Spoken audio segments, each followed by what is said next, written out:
Hi, and welcome to Morning Coffee. I know that for most of us, Sunday morning is experienced from the other side of the altar, from the congregation looking this way.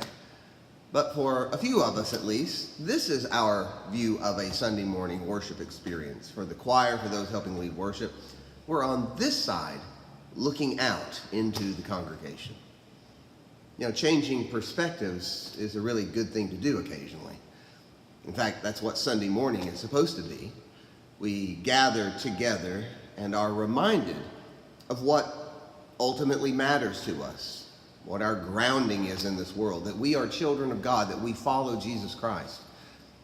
It's easy to forget that during the week with work and issues that pop up in relationships or school, the business of living, paying bills and dealing with neighbors and watching TV. I mean, there's a whole host of things that can pull us away from what matters most. And so Sunday morning is supposed to be that perspective that says, wake up. If you're a follower of Jesus Christ, how are you doing? Are you living it out? This week in our church family here at First United Methodist in Oak Ridge, we had a tragic death.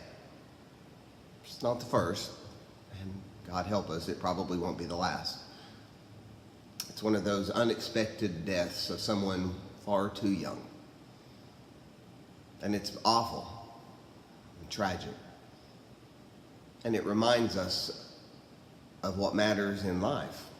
I mean, none of us wants to experience tragedy.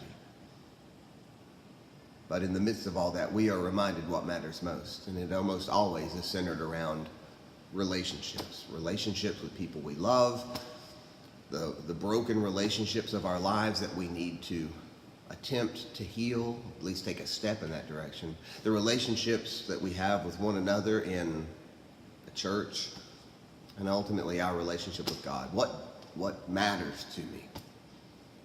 And so this morning I remind you to take just a moment sometime today and pause and remember what matters. And on Sunday morning, let us gather back together to remember together who we are and who we follow. Let's pray for one another in this, I'm sure, random, very difficult week for many people. I hope you have a great day.